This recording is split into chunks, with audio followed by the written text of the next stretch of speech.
I collapsed alone on my apartment floor on my 70th birthday, struggling to breathe. My hands were shaking so badly I could barely hold my phone.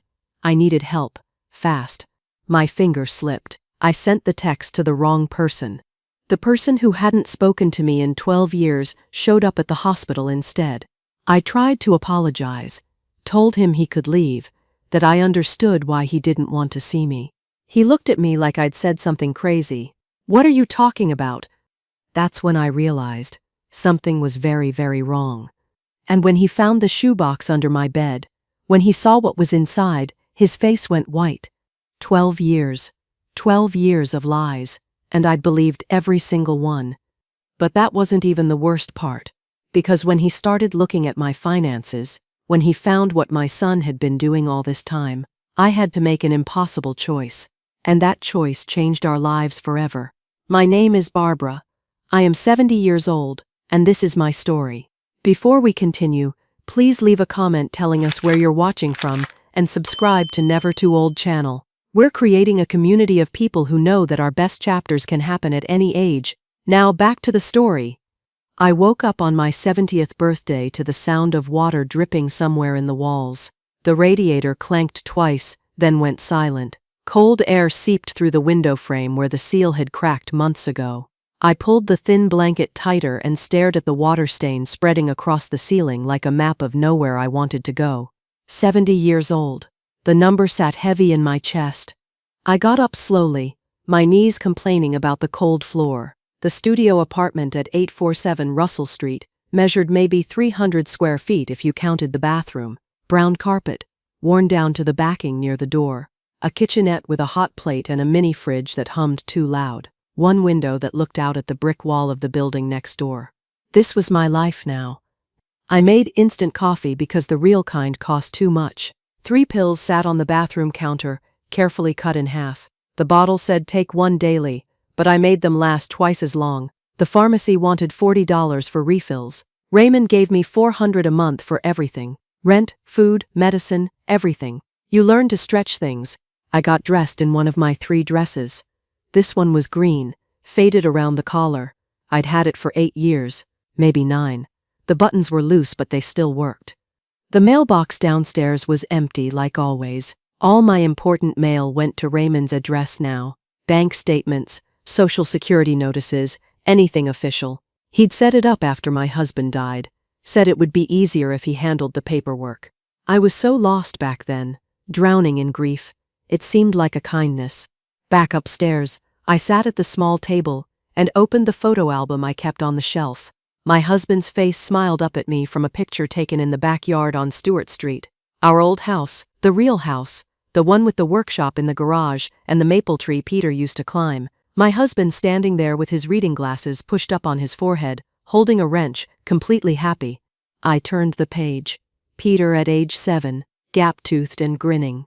Peter at 10 with his soccer uniform on, holding a trophy. Peter at 14, already taller than me, standing between his parents at some school event. Sharon's face looked back at me from that photo. My daughter-in-law, gone 18 years now. Peter's mother. She'd been driving him home from soccer practice when it happened. Another driver ran a red light. She died protecting him. I closed the album before the memories could pull me under. Under my bed, pushed far back where I didn't have to see it every day, was a shoebox. I pulled it out and set it on the table. Lifted the lid. Letters, birthday cards, Christmas cards, all of them addressed to Peter in my handwriting, none of them ever sent. 12 years of words he'd never read. I picked one up, dated from 5 years ago. My own handwriting stared back at me. Dear Peter, I hope you're well. I think about you every single day. Raymond told me not to contact him. Said Peter had made it clear he didn't want to hear from me, that his therapist said it was healthier for him to have distance, that I reminded him of painful things, that seeing my name on his phone caused him stress. So I wrote letters I never mailed, kept them in a box like secrets. My phone sat on the table. I picked it up and scrolled through my contacts. Not many names left. The neighbor Patricia Rodriguez from apartment 2A. The pharmacy. My doctor's office, though I hadn't been in over a year. The copay was $30, and I needed that for food. And there, near the bottom, Peter, Don't call. I'd saved his number all these years. The same cell phone number he'd had since he was 18, before everything fell apart. I never deleted it. Never called it either, because Raymond said Peter didn't want that. But I never deleted it. The afternoon crawled by. I reread some of the old letters, then put them back in the box, slid it under the bed where it belonged. Tried to watch TV, but the antenna only picked up 2 channels and both of them were showing things I didn't care about. Around 7, my phone rang. Raymond's name lit up the screen. Hi, Mom. Happy birthday. Thank you, sweetheart. Sorry I can't make it by today. Got a lot going on. Work stuff, you know how it is. Behind his voice I could hear noise. Bells ringing, people talking loud, someone laughing. A casino, maybe. Or a bar. That's okay, I understand. I'll try to swing by next week. We'll do something then, all right? Sure, that sounds nice. Okay, gotta go. Happy birthday. He hung up. I set the phone down and looked at it for a long time. He wasn't coming next week. He never did when he said that, but he'd called, which meant he could tell people he called. That was something, I guess. For dinner I opened a can of soup and poured half into a bowl. Put the rest in the fridge for tomorrow. Heated it on the hot plate while the radiator clanked, and the ceiling dripped somewhere inside the walls. I'd bought myself a cupcake from the dollar store, yellow cake with pink frosting, plastic wrapped. I set it on the table with one candle I'd saved from last year, lit it with a match. Happy birthday to me, I whispered to the empty room. The candle flame bent sideways in the draft from the window. I blew it out and ate the cupcake slowly, making it last. By 11 o'clock I was getting ready for bed when the shaking started in my hands, then the sweating. My heart began pounding wrong, too fast and too hard. The room tilted sideways and I grabbed the edge of the table. My chest squeezed tight, couldn't get a full breath, vision blurred around the edges. Something was very wrong. I fumbled for my phone, nearly dropped it, hit Raymond's name, straight to voicemail. Called again, voicemail, again, nothing. Come on, I whispered, please. The tightness in my chest got worse. I couldn't breathe right, hands shaking so hard I could barely hold the phone. I tried to dial 911, but my fingers slipped. When the operator answered, I tried to speak, but only a wheeze came out. She kept asking questions I couldn't answer. I hung up, panicking. Patricia, my neighbor. She'd help me. I opened my contacts with shaking hands, vision doubling, scrolled looking for her name. Patricia Rodriguez, had to find it. My thumb moved across the screen. Everything blurred together. I tapped something that looked right. Typed with trembling fingers, please help, can't breathe, apartment 3B 847 Russell Street. Hit send. The phone slipped from my hand and clattered on the floor. I tried to reach for it, but my legs gave out. The brown carpet came up fast, and then everything went dark. The beeping woke me first. Then the lights, bright and white overhead. I tried to lift my hand, but something tugged at my arm. An IV line, taped to my skin. Monitors blinked green numbers I couldn't understand. Hospital. I was in a hospital. My mouth felt dry as paper. My head ached. When I tried to sit up, the room tilted sideways and I let myself fall back against the pillow. A nurse appeared beside the bed, checking one of the monitors. Young woman with tired eyes and pink scrubs. You're awake. Good. How are you feeling? I don't know. My voice came out scratchy. What happened? Your blood sugar dropped dangerously low. You're lucky someone called 911 when they did. She adjusted something on the IV. You're stable now, but the doctor wants to keep you for observation. I closed my eyes, trying to remember. The apartment, my birthday, the chest pain, trying to text Patricia. There's a man in the waiting room, the nurse said. He's been here for hours asking about you. Your son? Relief washed through me. Raymond came. He actually came. Can I see him? Let me check with the doctor first. He'll be in shortly. She left and I lay there staring at the ceiling tiles, counting them, losing count, starting over. The door opened again. I turned my head, expecting Raymond. Peter stood in the doorway. My heart stopped, started again, pounding hard enough to make the monitor beep faster.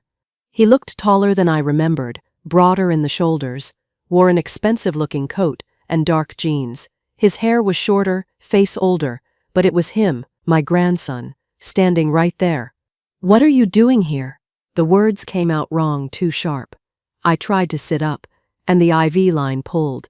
Pain shot through my arm. "I'm sorry," I said quickly. "I'm so sorry. I was trying to text my neighbor Patricia. I didn't mean to bother you. You don't have to be here." He stayed in the doorway, arms crossed over his chest. His face gave nothing away. "I got your text. I called 911. His voice was flat, careful. "Are you okay?" "I'm fine." "Really, you can go. I know you don't want to be here." He didn't move, just watched me with those dark eyes that looked so much like Sharon's it hurt. "Please," I said. "I understand. You have your own life. This was an accident." Still nothing. He uncrossed his arms and stepped closer to the bed, looked at the monitors, the IV bag, then at me. Really looked. The way you look at something you're trying to figure out. I pulled the thin hospital blanket higher, suddenly aware of how I must look. 70 years old, too thin, wearing a faded hospital gown. My hair probably a mess. The shame burned hot in my chest. "I'll call Patricia," I said. "My neighbor. She can help me get home. You don't need to stay." A knock at the door, and the doctor walked in. Older man with gray hair and glasses, holding a clipboard. "Mrs. Miller, good to see you awake." He glanced at Peter. "Family?" "My grandson," I said quietly. The doctor nodded and moved to the side of the bed. "Your blood sugar was at 42 when the paramedics brought you in. That's severely hypoglycemic.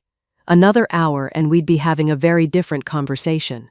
I nodded, not sure what to say. "Tell me about your medication regimen. What are you taking?" 3 pills, for my blood sugar. Once daily?" I hesitated. "The bottle says that. But they're expensive. $40 for a refill. So I cut them in half. Make them last." The doctor's expression changed. Not angry, but sad in a way that made me feel worse than anger would have. "Mrs. Miller, that's extremely dangerous. Diabetes medication is dosed carefully. You can't just cut it in half." "I know. There isn't always enough money." "When was your last checkup?" "Maybe a year ago. A little more." "The copay?" $30. He wrote something on the clipboard. "You also show signs of malnutrition and chronic dehydration. Are you eating regularly?" "Yes, every day." "Enough food?" I didn't answer. The truth sat heavy between us. The doctor sighed and set the clipboard down. "I'm going to have the social worker stop by. You need to qualify for some assistance programs. This can't continue." He left and I couldn't look at Peter, just stared at my hands on the blanket. The IV line snaking up my arm. The door opened again. A woman this time, younger, carrying a tablet. "Social worker," her badge said.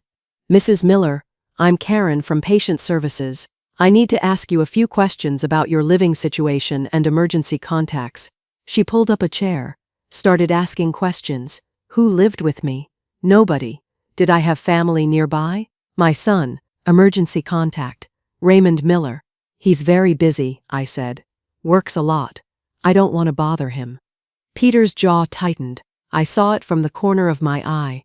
The social worker asked more questions about income, housing, insurance. I answered as best I could. Minimal Medicare coverage, no supplemental insurance, rent paid by my son. Finally she left, and it was just me and Peter again. The silence stretched out like a road going nowhere. "Where is my father?" Peter's voice cut through the quiet. "Why isn't he here?" "He's working. He called earlier today. He has a lot going on."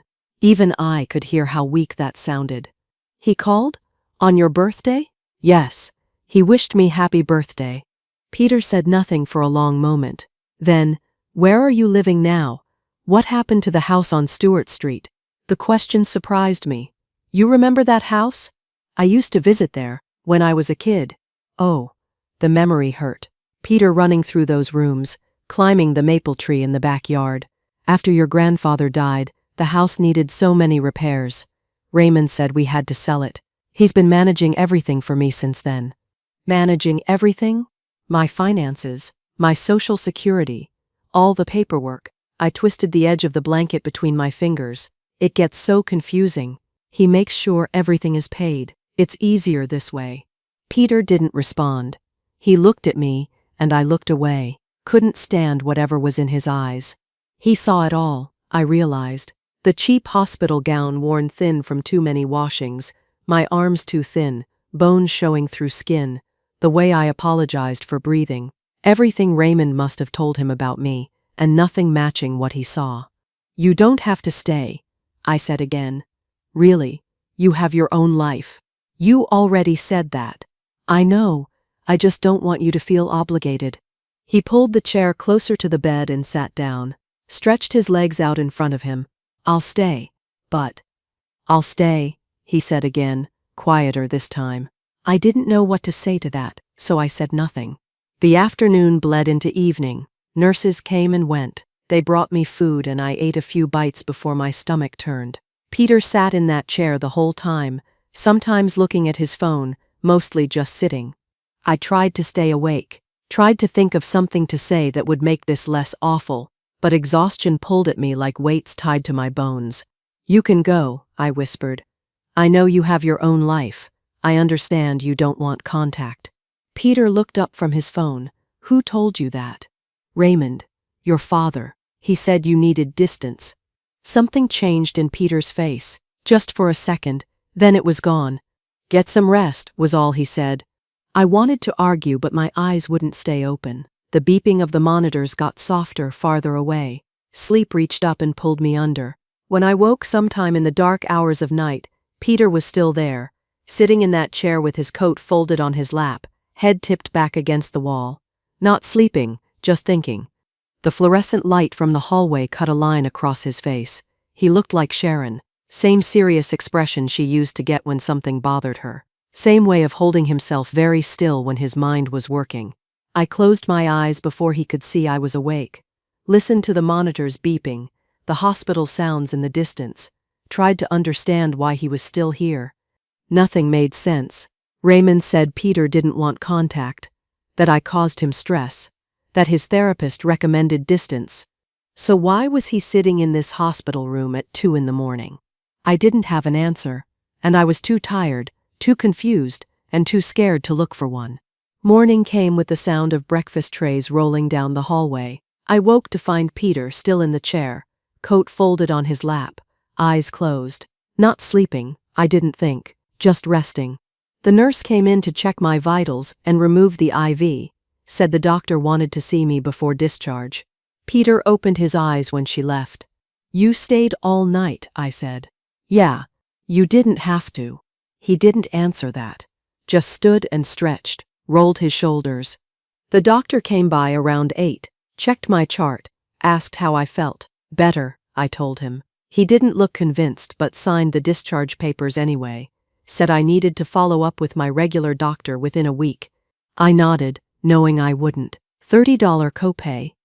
The social worker appeared in the doorway as the doctor left. Karen, the same woman from yesterday. She looked at me, then at Peter. Mr. Miller, could I speak with you outside for a moment? Peter followed her into the hallway. I could see them through the small window in the door. Her talking, gesturing. Peter's face serious, listening. She looked worried about something. They came back in together. Mrs. Miller, Karen said, I've discussed your situation with your grandson. Given your recent medical emergency and living conditions, I'm concerned about you returning home alone. Do you have family you could stay with? I looked at Peter. He was watching me. My son Raymond, I said. He can help. Have you been able to reach him? Not yet. But I will. Karen didn't look satisfied, but she nodded. Please make sure you have support at home. And follow up with your doctor. Ready? Peter asked when I came out. You don't need to drive me. I can take the bus. I'm driving you. We walked to the elevator. His car was in the parking garage, a dark sedan that looked expensive. Clean interior, leather seats. I sat carefully, afraid to touch anything. You really don't have to do this, I said as he pulled out of the garage. I can manage on my own. He didn't answer, just drove. Russell Sate looked worse in daylight. The apartment building squatted between a vacant lot and a laundromat. Paint peeling off the walls, trash blown against the fence. The security door hung open, propped with a brick someone had wedged underneath. Peter parked at the curb, came around to help me out of the car. "There's no elevator," I said. "It's 2 flights up." "That's fine." We climbed the stairs slowly. My legs felt weak, shaky from the hospital stay. Peter stayed close behind me, one hand near my elbow in case I stumbled. At the top of the 2nd floor, I unlocked the door to apartment 3B, stepped inside, heard Peter stop behind me in the doorway. I saw it through his eyes then, really saw it. The water stain on the ceiling had spread since yesterday, brown and blooming like rot. The carpet worn through to concrete in spots. One window looking out at brick, the radiator silent and cold because I kept the heat down to save money. Peter walked in slowly, looked around without saying anything. The kitchenette barely qualified as a kitchen. Hot plate on the counter, mini fridge humming in the corner, toaster oven I'd bought at a yard sale 3 years ago. He opened the fridge. I watched his face as he took in the contents. Half-gallon of milk, jar of mayonnaise, some crackers in a plastic bag, wilted lettuce I'd been stretching for a week. He opened the cabinet above the sink, canned soup stacked 3 deep, instant coffee, tea bags, that was it. Moved to the bathroom. I heard him in there, not saying anything. Saw him looking at the pills lined up on the counter, each one carefully cut in half. My 3 dresses hung in the closet. 1 winter coat with the lining torn. 1 pair of shoes. Peter stood in the middle of the room, hands in his pockets, jaw working like he was trying not to say something. "How long have you lived here?" His voice came out quiet. "Raymond moved me here about 12 years ago, right after the house sold and your grandfather passed." I sat down on the edge of the bed. "It's fine, really, it's affordable." "Where did the money from the house go?" The question surprised me. "Stewart Street. That was a nice house. Had to be worth something." Raymond said it needed expensive repairs. He used the money for this place and my expenses. Peter looked around the apartment again. "This place costs what? $600 a month?" $650. "And the house on Stewart Street sold for how much?" "I don't know exactly. Raymond handled all that." He was quiet for a moment. "How does he manage your finances?" "Raymond set up my Social Security to go directly into his account. He pays my rent and bills from there, and gives me cash each month for groceries. It's simpler that way. I don't have to worry about paperwork." "How much cash?" "About $400. I twisted my hands in my lap. "Sometimes a little less if there are extra expenses." Peter's hands clenched into fists in his pockets. But when he spoke, his voice stayed level. "Social Security for someone your age would be more than $400 a month. Raymond takes care of everything. The rent, utilities, everything." He walked to the small table where I'd left some mail, picked up the stack, started looking through it. Most of it was addressed to me but sent to Raymond Miller's address. "Why is your mail going to his address?" "After your grandfather died, I was so overwhelmed. All the bank statements, Social Security notices, official things. Raymond suggested forwarding everything important to his address so he could help me sort through it. He handles it all." Peter set the mail down, picked up some other papers, utility bills, receipts, a bank statement from 2 months ago. I watched him reading, doing math in his head. His face got darker. The silence stretched too long. I couldn't stand it anymore. "I need to use the bathroom," I said. I went in and closed the door, stared at myself in the mirror. 70 years old and looking older. When had I gotten so thin? When had my hair gone this gray? I gathered my toothbrush and the pills from the counter, hands shaking. Took my time because I didn't want to go back out there and see whatever Peter had found.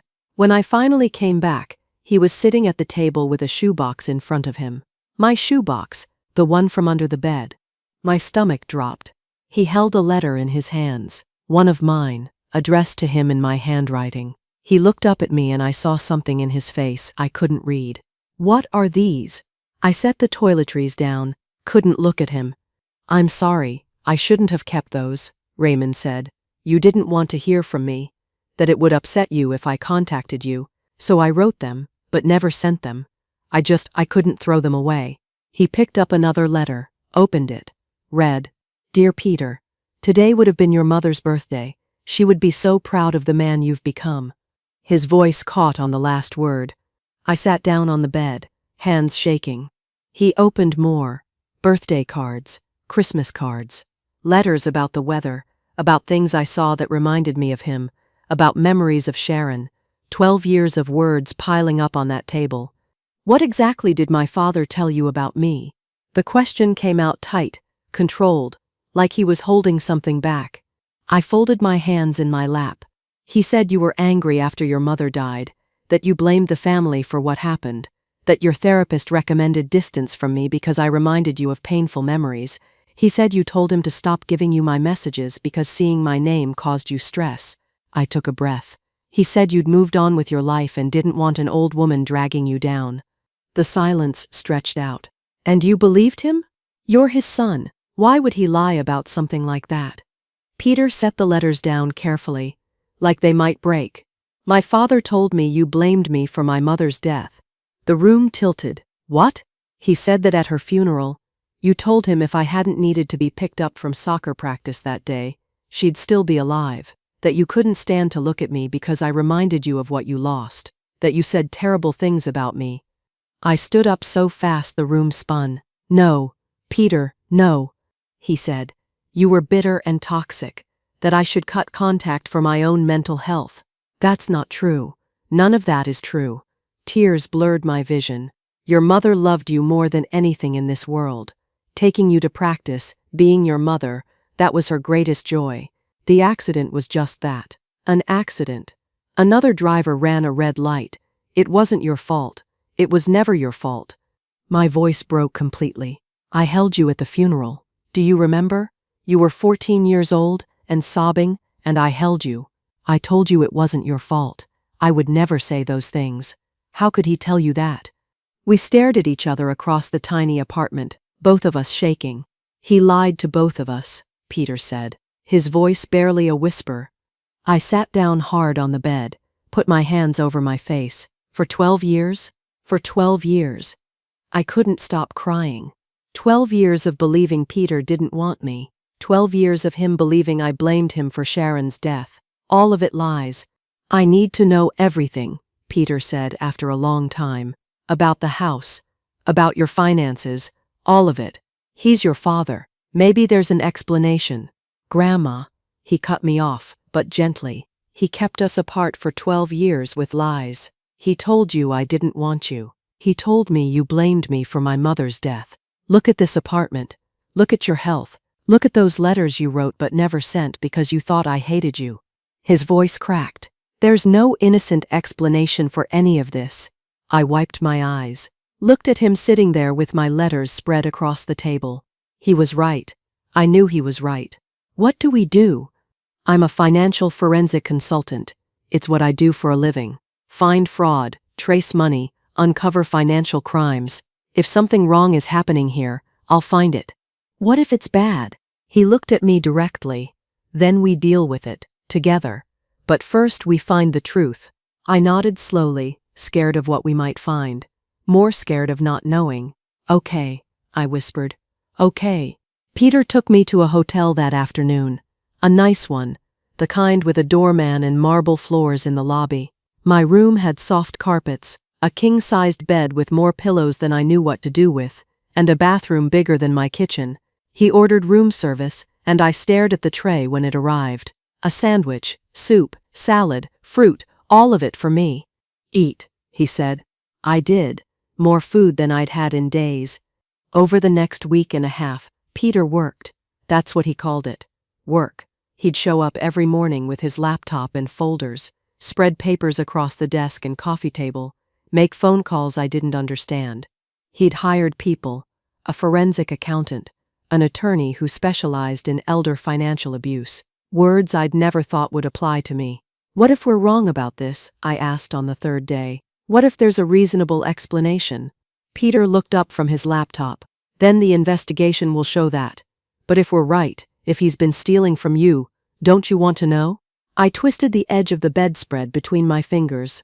What if finding out breaks what's left of our family? He already broke it. 12 years ago. We're just finding out how. The documents started arriving.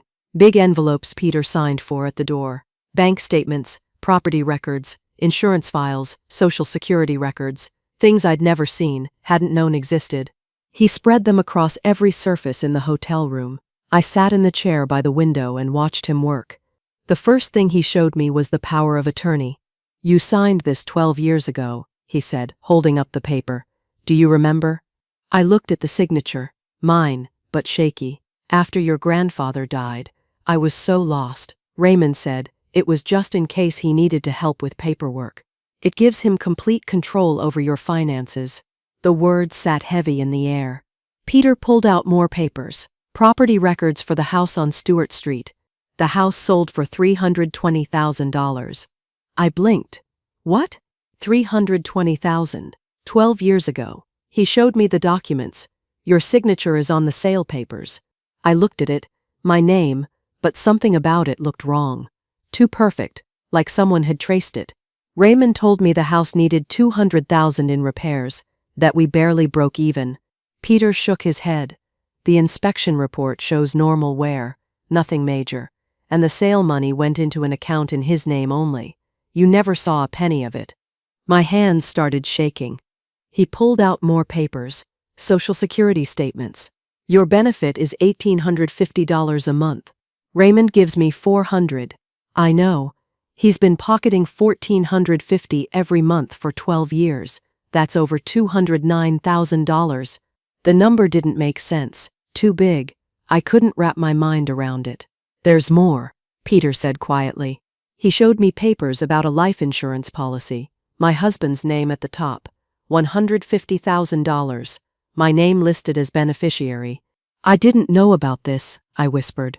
"The paperwork was sent to Raymond's address. He submitted the claim with your signature, forged like the house papers. He kept all of it." I put my hand over my mouth. Peter kept going. Credit card statements. 3 cards I'd never seen, all in my name. Casino withdrawals, expensive restaurants, electronics, clothing, things I'd never touched. $43,000 in debt, on cards you didn't know existed. How did he? Power of attorney. He opened them using that document. Peter spread out more papers, receipts, purchase records. 8 years ago, month after he maxed the first card, he bought a new truck. $35,000. I've traced casino withdrawals going back years, regular expensive dinners, trips. He looked at me. "All of it funded by stealing from you." I couldn't speak, couldn't think. My own son. Total theft is over $500,000 across 12 years. 500,000. The number hung in the air like smoke. "My own son," I said finally. I trusted him with everything. Peter sat down on the edge of the bed. "He took advantage of your grief. When Grandpa died, you were vulnerable. He manipulated that." "But why?" My voice broke. "If he needed money, I would have helped him. Why lie? Why steal?"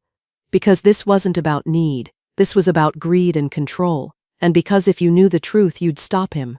I wiped my eyes with the back of my hand, tried to make sense of any of it. Why did he keep us apart? The question I'd been carrying for days. Why lie to both of us?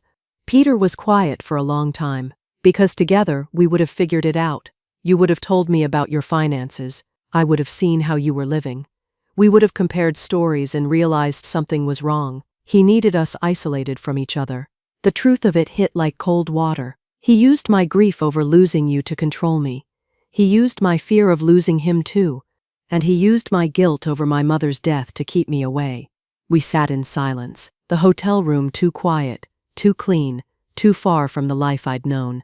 "I need to tell you something," Peter said, "about why I left when I was 20. I looked at him. After my mom died, Dad changed, got angry, controlling. By the time I was 16, he was verbally abusive, called me worthless, told me I'd never amount to anything. When I got into college, he said I was wasting my time. When I started doing well, he'd tear me down." His voice shook. "By the time I was 20, I couldn't take it anymore. He was destroying me. I left and cut all contact to survive. But I believed his lies about you. I thought you blamed me for Mom's death. So I never reached out. I was alone because I thought I deserved to be." I reached across the space between us and took his hands. "You didn't deserve any of that. Your mother would be heartbroken to know what he did to you." We sat there, both of us crying. "Tell me about her," Peter said after a while, his voice rough. "About my mother. I need to know." I squeezed his hands, took a breath.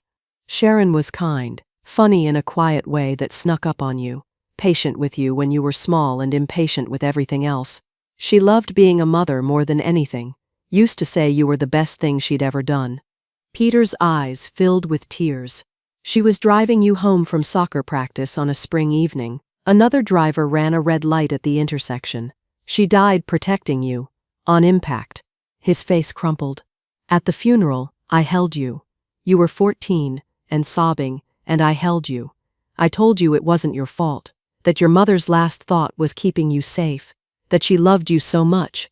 I don't remember, he whispered. I don't remember any of that. Grief does that sometimes, takes the memories we need most. He broke down completely then. I moved to sit beside him on the bed, and held him the way I had at the funeral. Let him cry like he was 14 again, like he should have been able to cry all those years. We sat like that for a long time, grieving Sharon, grieving what Raymond had stolen from both of us, crying for all we'd lost. Finally, exhausted, we pulled apart. I'm going to make this right, Peter said, his voice rough from crying. Get back what he stole. Make sure he can never hurt you again. What happens now? I confront him. With evidence. Give him a choice. Return everything or face criminal charges. Will he go to prison? That depends on what he chooses, but either way he won't control your life anymore. The sun was setting outside the hotel window, casting long shadows across the papers scattered everywhere. Evidence of 12 years of theft laid out in black and white. I missed so much of your life, I said quietly. Your 20s, watching you build your career, everything. I missed having you too. After Mom died, I had no one. I thought I was alone. You're not alone anymore. He looked at me. Neither are you. And I realized something then. Something I hadn't understood until that moment. We'd both been lost. Him without a mother, me without my grandson. Both of us believing we deserved the loneliness. Both of us carrying guilt that wasn't ours to carry.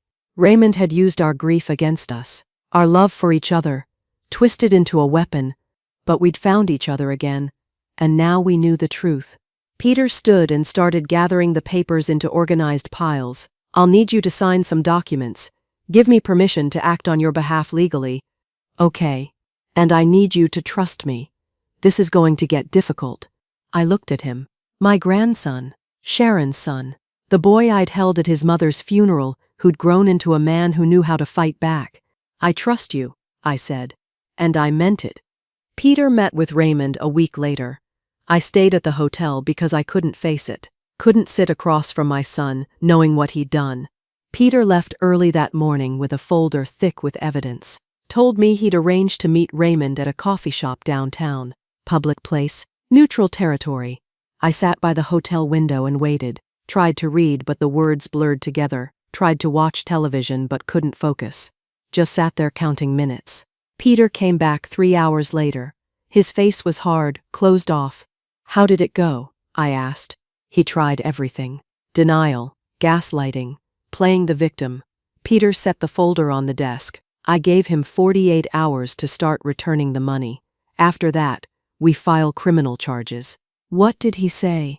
Does it matter? I looked down at my hands. He's still my son. I know. Peter's voice softened. I'm sorry. That evening, my phone rang. Raymond's number. Peter had it in his hand before I could reach it. I blocked him, he said. He can't call you anymore. An hour later, someone knocked on my door at the old apartment on Russell Street. The neighbor, Patricia Rodriguez, called Peter to tell him. Raymond had shown up looking for me. She'd told him to leave or she'd call the police. Then the text messages started coming to Peter's phone. He showed me a few. Mom, please. This is a misunderstanding. I can't believe you'd do this to your own son. I was just trying to help you. This is how you repay me? I turned away. Couldn't read anymore.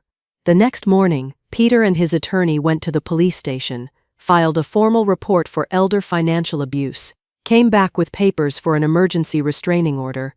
He has to stay 500 feet away from you, Peter explained. If he tries to contact you, call the police immediately. He's going to hate me. He did this to himself.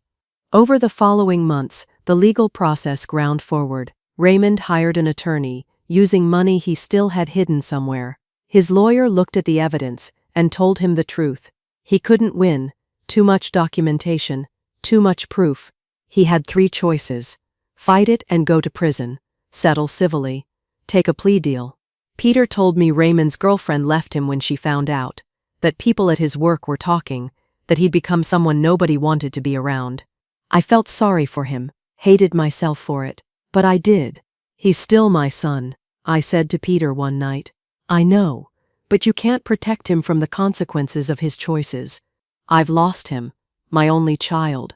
Peter sat down beside me on the hotel bed. You lost him 12 years ago when he chose money over family. We're just acknowledging the truth now. The guilt sat heavy in my chest anyway. 6 months after the confrontation, Raymond's attorney negotiated a plea deal. He'd plead guilty to reduced charges in exchange for full restitution, probation, $487,000 paid back through wage garnishment and seizure of his assets, 3 years of supervised probation, 500 hours of community service, a criminal record for elder abuse that would follow him forever. The life insurance money came back, $150,000 I'd never known existed.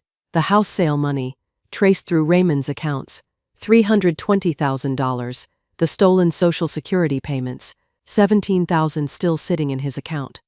The credit card debt disappeared, proven fraud, not my responsibility. My credit score, destroyed by cards I'd never opened, started to recover. Peter set up a new bank account in my name only, direct deposit from Social Security, $1,850 a month, going where it was supposed to go, to me.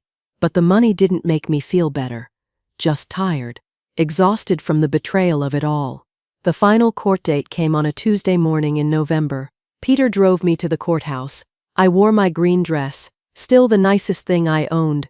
We walked through security, rode the elevator up to the 3rd floor, waited in the hallway outside the courtroom with Peter's attorney. Raymond appeared at the end of the hall with his lawyer, saw me standing there with Peter. He started walking toward us. Mom, please. Peter stepped between us immediately. You're violating the restraining order. Raymond stopped, looked at me over Peter's shoulder. His face was different, thinner, older, angry and desperate all at once. Mom, you can't do this. I'm your son. I opened my mouth but nothing came out. Back away, Peter said. Now. Raymond's attorney grabbed his arm and pulled him back, whispered something sharp. Raymond turned and walked into the courtroom ahead of us. We followed a few minutes later, sat on hard wooden benches while the judge reviewed the plea agreement. The courtroom smelled like old wood and floor polish, too quiet except for papers rustling and the court reporter's fingers on the keyboard. The judge was a woman in her 60s with gray hair pulled back tight. She read through the documents, looked up at Raymond standing with his attorney. Mr. Miller, you've agreed to plead guilty to multiple counts of financial elder abuse against your own mother. Do you understand the terms of this agreement? Yes, Your Honor. Full restitution of $487,000, 3 years supervised probation, 500 hours community service, permanent restraining order, criminal record. Yes, Your Honor. The judge looked at him for a long moment. I've been on this bench for 23 years. I've seen a lot of things, but stealing from your own mother, keeping her in poverty, while you gambled and lived well, that's among the worst. Raymond's jaw tightened, but he said nothing. You betrayed a trust that should be sacred. You exploited her grief and vulnerability. You isolated her from family to continue your theft. The judge's voice was cold. You're fortunate this is a plea deal and not a trial. I accept the agreement, but know that you'll carry this record for the rest of your life. She signed the papers. Bang of the gavel. Done. We left through a side door to avoid seeing Raymond again. Walked out into cold November air that felt clean after the stuffiness of the courtroom. Peter drove me back to the hotel. We didn't talk much. What was there to say? That evening I sat by the window watching the city lights come on one by one. Peter had gone home to get some sleep. Said he'd check on me in the morning. I thought about Raymond, my son, the baby I'd held, the boy who'd scraped his knees learning to ride a bike, the teenager who'd brought Sharon home to meet me, so proud and nervous. When had he changed? Or had he always been this way, and I'd been too blind to see it? I thought about the 12 years I'd lived in that apartment on Russell Street, stretching soup into 2 meals, cutting pills in half, writing letters to Peter I'd never send. All of it because I'd trusted my own son. The money was back now. The legal battle was over. Raymond couldn't hurt me anymore. But I felt hollow, empty in a way I didn't know how to fix. My phone buzzed. Text from Peter. "You okay?" I looked at the message for a long time before I answered. "I will be, eventually." And I hoped that was true. Nearly a year after that birthday I spent alone, I woke up in my own bedroom. Not the hotel. Not the apartment on Russell Street. My own house. Small, 2 bedrooms, 3 blocks from Peter's condo. Fenced backyard with a garden, updated kitchen with appliances that worked, comfortable furniture I'd picked out myself, heat that ran without me worrying about the bill. Not fancy, but mine, warm and safe, and mine. I got up and took my medication, full dose, taken on schedule, like the doctor ordered. Ate breakfast at my kitchen table. Real eggs, toast, orange juice, food in the fridge whenever I wanted it. After breakfast, I went out to the garden. Early summer morning, sun already warm on my shoulders. I'd planted tomatoes, herbs, flowers, spent spring mornings on my knees in the dirt, hands deep in soil, watching things grow. Hadn't been able to do that in 12 years, hadn't had dirt under my fingernails, or the satisfaction of seeing something bloom because I'd tended it. Inside, photos covered the walls. Sharon smiling in her wedding dress, young Peter with gap teeth holding a soccer ball, my late husband in his workshop, looking happy, memories out in the open, instead of hidden in an album under the bed. The living room had a comfortable couch, a real television, a coffee table covered with photo albums. Peter and I looked through them during his visits. He'd ask questions about his mother, and I'd tell him stories. Like the time Sharon tried to cook Thanksgiving turkey and burned it so badly we ordered pizza instead. Peter had been 8 and thought it was the best Thanksgiving ever. Or when he won the science fair in 6th grade, and Sharon called everyone she knew to brag about it. Or the ordinary moments. Sharon reading bedtime stories with all the voices, singing off key in the car, being a mother who loved her son more than anything. Peter was learning to remember her without the guilt Raymond had planted. Learning that his mother's death wasn't his fault, that she would want him happy. He was healing. We both were. Tuesday nights were sacred. Weekly dinner, just the 2 of us. Sometimes I cooked at my house. Sometimes Peter cooked at his place. Sometimes we cooked together, learning recipes Sharon used to make. He brought work problems to me sometimes, asked my advice on difficult decisions, treated me like I had wisdom worth hearing, like I mattered. Last month he'd invited me to an event for his company. I'd been nervous, but he'd introduced me to everyone. "This is my grandmother, Barbara," said it proud, like having me there meant something. I'd met his colleagues, his business partners, shook hands and made conversation and felt like part of his life. Finally, I'd started volunteering at the library twice a week, helped with community programs, organized book donations, had a book club on Thursday nights with women my own age, friends, real ones, not people I saw once a year. A normal life, the kind I'd been denied for 12 years. But the deepest healing happened in small moments, Tuesday evenings, quiet conversations, the comfort of knowing neither of us was alone anymore. This particular Tuesday, early June, Peter showed up at 5:30 like always, found me in the backyard staking tomato plants that had gotten tall enough to need support. He rolled up his sleeves without asking and knelt beside me, handed me stakes, held branches steady while I tied them. We worked in comfortable silence, birds singing in the trees, sun warm on our backs. "I never thought I'd have this again," I said, sitting back on my heels. "A garden, time with you, feeling safe in my own life." Peter looked at me. "I never thought I'd have this at all. Someone who knew my mom. Someone who loves me just because I exist. Someone who feels like home."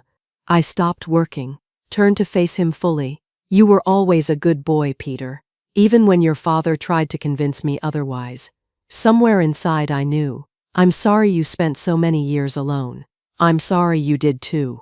We looked at each other, understanding passing between us without more words needed. We'd saved each other. That was the truth of it. He'd given me safety, dignity, family, purpose. I'd given him the mother figure he'd been missing since he was 14. We'd both been broken by the same person, and somehow we'd helped each other heal. We finished with the garden and went inside to cook dinner together. Moved around the kitchen like we'd been doing this for years instead of months. He chopped vegetables while I seasoned chicken. We talked about his work, my book club, normal everyday things that felt precious because we'd almost never had them. After dinner we did dishes side by side. Him washing, me drying. Simple and ordinary and perfect. My 71st birthday came in August. Peter insisted on hosting a small party at my house. Nothing big, he'd promised. Just a few people who care about you. The guest list was short. 2 friends from book club, Patricia Rodriguez, my neighbor from Russell Street, who'd been kind when I had nothing, one of Peter's colleagues and his wife. Peter arrived early that morning with groceries and decorations. We spent the afternoon baking a cake together. My recipe, one I'd made for Sharon's birthdays years ago. Peter measured ingredients while I mixed, and we laughed when flour got everywhere. The party that evening was small and warm. Candles on the cake, flowers on the table, people talking and laughing in my living room, in my house, with people who actually wanted to be there. Nothing like last year. Alone in that cold apartment with a dollar store cupcake, counting pills to make them last, believing nobody cared if I lived or died.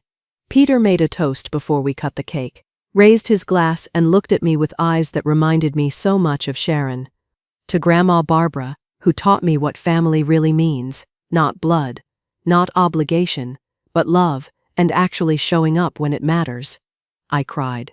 Couldn't help it. Happy tears this time. Everyone sang happy birthday. I blew out the candles and made a wish even though it had already come true.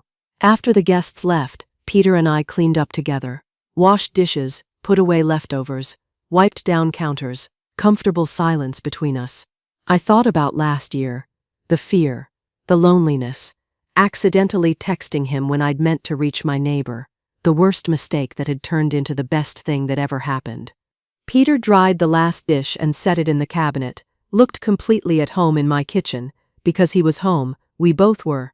You know, I don't keep those letters anymore, I said, the ones I wrote but never sent. He looked over. No? What did you do with them? Put them away in a box in the closet. Don't need them anymore. You're here now.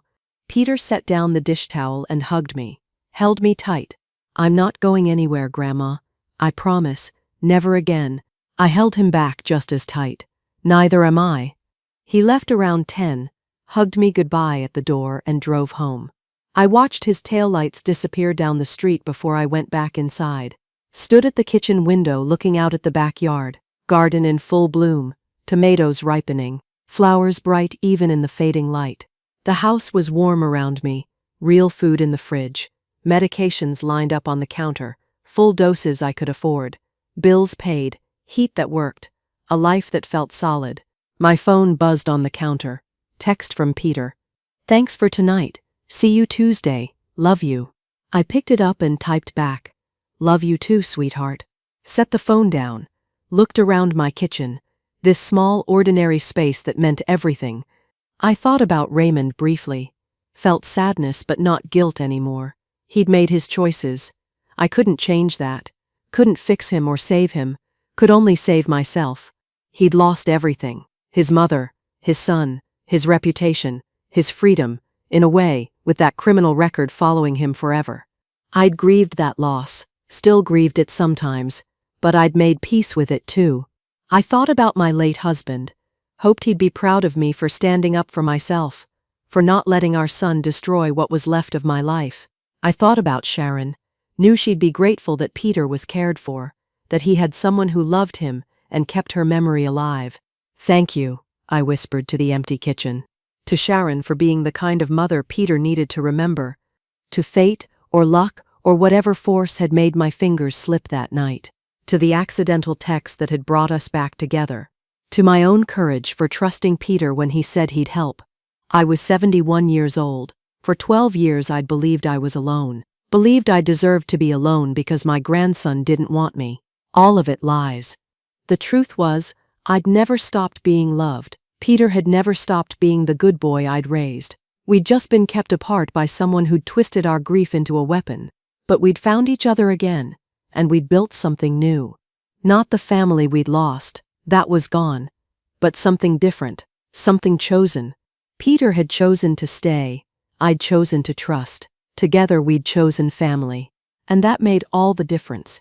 I turned off the kitchen light and headed to my bedroom, climbed into my own bed in my own house. No water stains on the ceiling. No cold air seeping through broken windows. No fear about where next month's rent would come from. Safe, warm, loved. I closed my eyes and slept peacefully. No more unsent letters waiting to be written. No more wondering if I mattered to anyone. No more waiting for calls that would never come. I knew now. Knew I was loved. Knew I had family. Knew I'd survived something that should have broken me. And that knowledge changed everything. So, that's my story. I'd love to hear what you think. Do you believe Raymond deserved a second chance? Or did he get what he deserved? Let me know in the comments and subscribe for more stories like mine.